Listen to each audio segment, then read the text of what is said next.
शेतकऱ्यांना सरसकट कर्जमाफी देण्यात यावी या मागणीकरता सुरू असलेल्या बच्चू कडूंच्या आंदोलनाचा आजचा चौथा दिवस। शेतकऱ्यांना सरसकट कर्जमाफी देण्यात यावी, तसंच दिव्यांगांना 6,000 रुपये पेन्शन देण्यात यावं, मानधन देण्यात यावं, अशी मुख्य मागणी बच्चू कडू यांनी केली आहे। या आंदोलनाला पाठिंबा देण्याकरता महादेव जानकर, रविकांत तुपकर यांनी कडूंची आज भेट घेतली। जोपर्यंत मागण्या मान्य होत नाहीत तोपर्यंत मागे हटणार नाही, असं बच्चू कडू म्हणाले।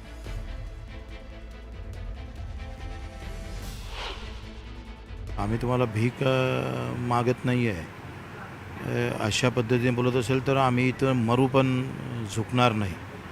आम्ही मरणं कबूल करू स्वतःचं, पण आम्ही झुकणार नाही। या पद्धतीनं सरकारनं ज्या पद्धतीनं पालकमंत्र्यांना बोलले ते अतिशय दुर्दैवी आहे। आणि आम्ही आता शेवटपर्यंत ज्या पद्धतीने सांगितलं, एक मागण्या पूर्ण होईल, निर्णय घ्यावा लागेल सरकारला, नाही तर इथूनच अंत्ययात्रा काढावं लागेल। आमची तयारी आहे। बच्चू कडू साहेबांना आमची विनंती आहे की आपण रस्त्यावरची लढाई या शेतकऱ्यांच्या संदर्भातली निश्चित लढू, पण तुम्ही तुमची तब्येत सांभाळणं खूप आवश्यक आहे। कारण तुम्ही तब्येतीची काळजी करून तुमचं जे उपोषण सुरू आहे, कारण उपोषण सुरू असताना जे काही यातना होतात, जो काही क्लेश होतो, हा आपल्या शेतकऱ्यांच्या प्रश्नावरती निश्चित सकारात्मक असला तरी तुमची तब्येत महत्त्वाची आहे। तुमच्या आंदोलनाला मी या महाराष्ट्रातल्या ओबीसी, विजयंती, एसबीसी, शोषित, वंचित, शेतकरी समाजाच्या वतीनं मी तुम्हाला जाहीर असा पाठिंबा देत आहे।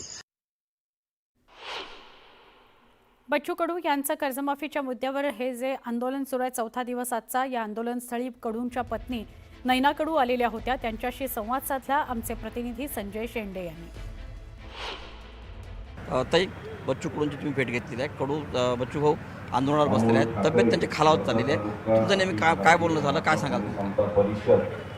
बीपी त्याचा वाढत होता, त्यासाठी 13 तारखेपर्यंत औषधोपचार करून घेण्यासाठी त्यांनी मान्यता दिली आहे। ज्या मागण्या आहेत त्याचा अत्यंत तात्काळ आणि संवेदनशील मनाने सरकारनं त्याची दखल घ्यावी आणि योग्य निर्णय घ्यावा अशी अपेक्षा।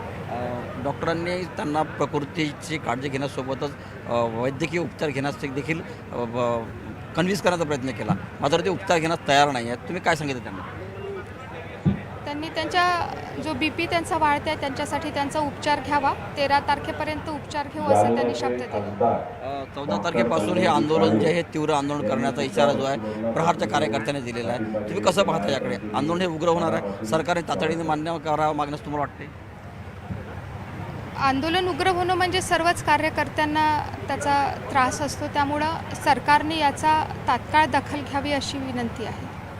निश्चितच ह्या होत्या नैना कडू, ज्या म्हणतात की सरकारने बच्चू कडू यांच्या आंदोलनाची तातडीने दखल घ्यावी आणि बच्चू कडूच्या ज्या मागण्या शेतकऱ्यांसाठी, दिव्यांगांसाठी ज्या मागण्या आहेत त्या मागण्या मान्य करावा अशी जी विनंती आहे ती नैना कडू यांनी केलेली आहे। व्हिडिओ जर्नलिस्ट सागरचा संजय शेंडे, न्यूज 18 लोकमत, अमरावती।